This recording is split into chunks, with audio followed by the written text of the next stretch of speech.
Wonder what kind of video I should do for Villain-tober. I've almost died several times. I got it! Dr. Eggman, aka Dr. Robotnik, is quite possibly one of the best video game antagonists we've had over the years. Whether he's the goofy, silly version, the more serious and downright intimidating version, or a mix of the two, there's no denying that his intellect and dangerous robot creations have provided our hero Sonic with plenty of challenges across several game titles. And for today's video, we're going— Excuse me, but what are you doing? Ho-ho! A Villain-tober video! Duh! Yeah, but it's Sonic related, so don't you think I should take over? Oh, come on! I know my stuff when it comes to Sonic! Oh yeah? Name one villain that isn't Eggman. Ho-ho! That's easy! Bowser? As much as Eggman deserves praise, there are a lot of bigger threats that Sonic and his friends end up facing on more than one occasion in the Sonic games. You know the ones I'm talking about. Those instances where we have the so-called final showdown with Eggman only for him to be immediately upstaged by a bigger and, let's be real here, usually much scarier threat. These villains, also known as true final bosses, are exactly what we'll be looking at today. Now for this list, while I am considering the gameplay of these bosses while I rank them, I thought I'd keep things fresh by focusing a little more on their characteristics and how well they're written as antagonists. Keep in mind my ranking will be a little more based on that. And, as you may have figured, the main rule with this list is these can't be final bosses that are directly controlled by Eggman, so as much as I love bosses like Time Eater and that super sick Death Egg robot from Forces, those unfortunately don't count. All that being said, let's get into the list. Number 10. Master Core from Sonic Riders Zero Gravity. Now I was debating whether to give this guy a spot on the list, or the Babylon Guardian boss from the first Sonic Riders, and while he is kinda cool, Babylon Guardian honestly felt much more last minute, while Master Core had just a little more presence throughout his game. We see him early on as sort of the leader of a robot revolution trying to obtain the Arcs of the Cosmos, but then once he does get the Arcs, he becomes this pretty cool giant robot and you end up fighting him on one of the coolest tracks in the game, not to mention the closest we've ever gotten to the name Mobius being canon. But yeah, while the Babylon Guardian fight was just a basic oval racetrack, this guy drags you on a bonkers anti-gravity trek of craziness and I love it. He shoots lasers at you, hurls meteors, sends you flying across the track, it's utter chaos. Not yet, but your time is coming. Otherwise, he was admittedly pretty underdeveloped as a main villain, hence why I only gave him the number 10 spot. I personally still find him pretty cool though. Number 9. Eraser Jin from Sonic and the Secret Rings. Okay, some of you could argue I'm cheating with this, since technically Eraser's final form, Alphalea Wallea, is the real final boss, but I gotta be honest. I never really found that form intimidating. He's just kinda gross looking. I always found normal Eraser Jin plenty imposing. I mean, as long as you look past the giant shaving razor in a kinda silly voice. You filthy rat! I'll shut that mouth of yours permanently. Obviously this guy deserves some credit though, since he establishes himself as a huge threat from the very start of the game, one that can literally burn his way out of the Book of Arabian Nights. Gotta give him props, that's some pretty powerful villain stuff right there. And his showdown with Sonic in the Night Palace is just mwah, perfection. Even if dodging those dang sword swings was borderline impossible at times. So yeah, while he's not the greatest villain ever, he was still pretty formidable for what we got. And to think this guy is supposed to be the same genie from the story of Aladdin. Can't believe it. I'm losing to a rug. Number 8. Black Doom from Shadow the Hedgehog. Sadly, this is a game I never got to play personally, but my older brother did a long time ago, and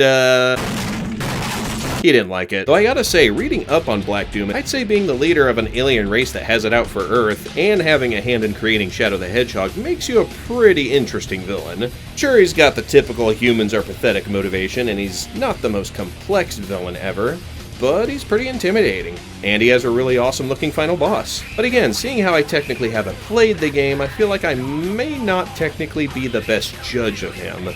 Hence why I didn't place him too high on this list. Nevertheless, I'd say Black Doom still deserves a spot.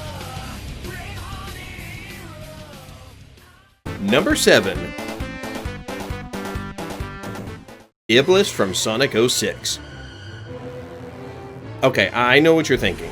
What? Iblis isn't the final boss. Solaris is. Did you even play Sonic 06? Now, don't get me wrong, I did consider putting Solaris on this list, but the more I thought on it, the more I realized something. For all the buildup he got, Solaris just isn't that impressive. I mean, we're talking about a colossal flame god capable of demolishing an entire future, getting combined with arguably the scariest villain in the Sonic franchise. And what do we get? A sentient hood ornament that only shoots lasers. So I figured since Mephiles already got a shout out on my top 10 characters list, it was only logical that Iblis should earn this spot. I mean, let's be honest, on a power level, he is easily cooler and bigger than Solaris. I always found Iblis to be a downright terrifying boss, and out of the 3 phases he has, I think his first is the definitive Iblis. There's just something about him that makes him seem so unhinged and full of rage. Phase 2 is okay, I guess, but I would definitely place Phase 3 over it. It kind of gives a sense of, okay, he's at full power and there's very small chance we'll be able to stop him. And the pure sense of scale of this guy definitely makes for some true final boss material. And if you still think I'm cheating with this placement, Iblis is the final boss of Silver's story, so it still technically counts. Number 6. Metal Overlord from Sonic Heroes. I cannot tell you how tempting it was to put this guy on number 1. Metal Overlord is my absolute favorite final boss from one of the most underappreciated games ever. Keep in mind that as a kid, Metal Sonic was always my favorite character, way before Silver was even a thing. So to see him turn out to be the main villain in a Sonic game was mind-blowing to little me. He had a surprisingly solid plan too, luring all the characters into battle scenarios so he can collect data and adapt against them. He's pretty much a Sonic version of Taskmaster, and I am all for it. He's got Vector's fire, Espio's daggers, Tails' flight, and even Shadow's chaos control. How did this guy not win again? Because we're... Shut up! And the battle only gets cooler once you take to the skies, with Metal Sonic's absolute banger of a theme song playing.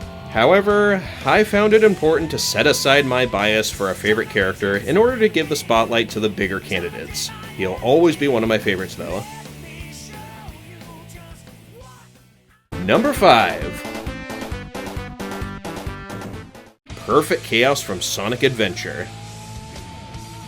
So, those of you who watch my top 10 underrated characters video are likely well aware of my argument that Chaos is technically not a villain, and as much as I still stand by that, I honestly would be crazy not to include this stellar final showdown. The fight between Super Sonic and Perfect Chaos is widely regarded as one of, if not the most iconic battles in Sonic history. The gigantic water god, a decimated city, awesome music, one of the biggest first looks we've gotten at 3D Super Sonic.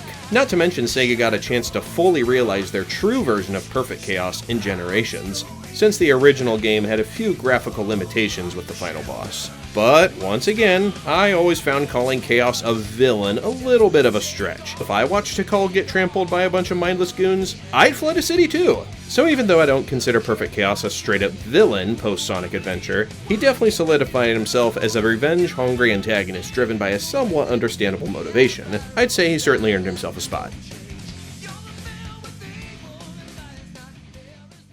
Number 4. Professor Gerald Robotnik from Sonic Adventure 2. Some of you might be a little confused. Why did I go with the dead grandpa instead of the bio-lizard like everyone else would? Well, as much as I like the bio-lizard, when you really think about it, it was less of a main threat and more of an instrument or a puppet used by the real threat, Gerald Robotnik. He was the real mastermind behind everything, even long after his death, which I find pretty dang scary. The main reason he's so high on this list is because he's definitely one of the more intriguing villains we've gotten in Sonic media. He's not just some basic take over the world story, he has legit anger fueled by his drive to avenge the death of his daughter Maria, who was killed by GUN agents. And the fact that he's willing to send all his hard work plummeting towards Earth in order to exact his revenge is pretty hardcore. Not to mention we were given one heck of a showdown with the Final Hazard, another perfect example of a boss fight. So yeah, Gerald Robotnik was a great true final boss, and one of the many reasons I personally hold Sonic Adventure 2 as the best Sonic title ever. Also, just a reminder that we were technically witnessing an execution in this scene. E-rated my foot. Number 3. Dark Ghia from Sonic Unleashed. Whew boy, I'll tell you what, Dark Ghia was really fighting for the #1 spot on this list. But due to other contenders, I could only give him spot 3. Believe you me though, he still deserves to be high on this list. Dark Ghia has got to be one of the biggest, coolest, and most terrifying villains ever to be seen in a Sonic game. And seeing how he fought gosh darn Super Sonic to the point of exhaustion, I'd say that probably says something about the power level of this absolute beast.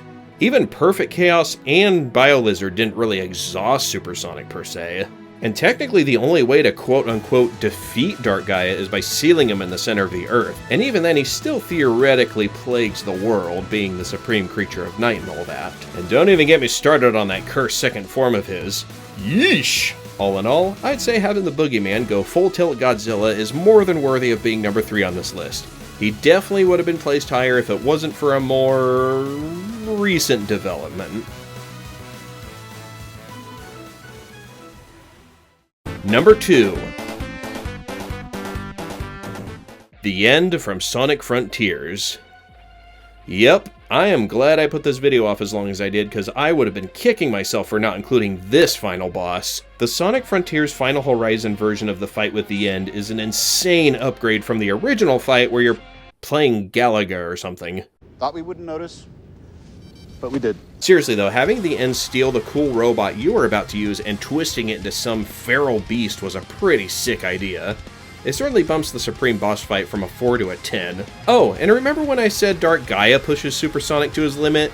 Yeah, well, pretty sure this thing pushes him way past that. Not only is having them fire Super Sonic out of a cannon a really nice callback to Sonic X, but it seriously overclocks Super Sonic's abilities like we have never seen before. You really get a sense of the massive amount of power they needed to actually defeat this thing. Also, this is unrelated, but bonus points for finally giving Sage a happy ending. She deserves it. Anyways, the remastered fight with the End was an incredible spectacle to witness and likely would have ended up on the #1 spot if it wasn't for one last contender. But before we get to that, I'd like to go over a quick honorable mention. It didn't make the official list because technically they're not from an official Sonic game. Honorable mention goes to Exiled from Sonic Omens. A lot of you big-time Sonic fans probably cringed at the mere mention of this game, or are at least familiar with how much of a punching bag it is among the fanbase. Yes, I know the creators got a lot of flack for essentially making money off a fan game, as well as a bunch of other drama, but focusing on the final product itself, I found Omens to be an interesting experience, despite some minor hiccups here and there. The main thing it's got going for it is it tries to incorporate elements from Sonic X, which, despite being fan-made, is kinda cool to see in a Sonic game, especially since we get to see a fully 3D Metarex in the form of a villain named Exiled. Exiled is probably the coolest part of the game, basically the last of his kind who is attempting to use the power of the Chaos Emeralds to turn back time and restore the home planet of the Metarex.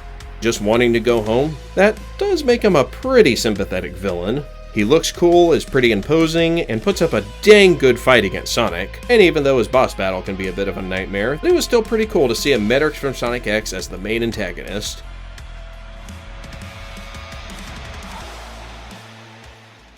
And now it's time for the #1 spot. But it's going to be pretty surprising for you guys, so bear with me.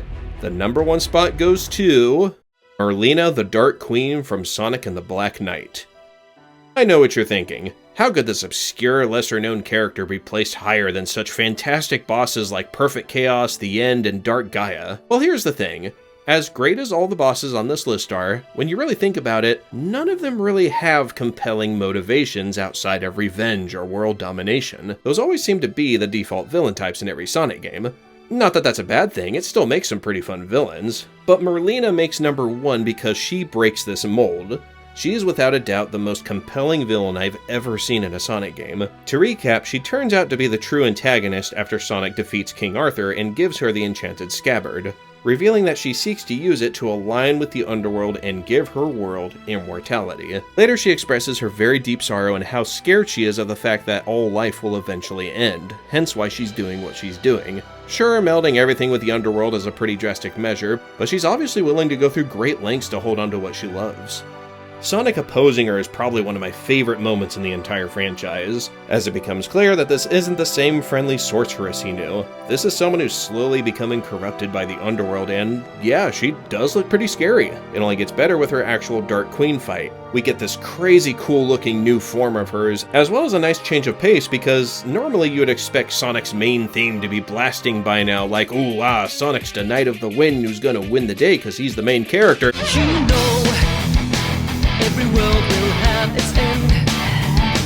I'm here to prove it all to you. This is better. It's like we got a nice break from the typical Sonic versus bad guy formula so we could get something a little more real and tragic. Merlina's downfall is quite a turn, but you kinda understand her sadness and desperation. Even when Sonic manages to beat her and put a stop to her plan, it's kinda heart-wrenching.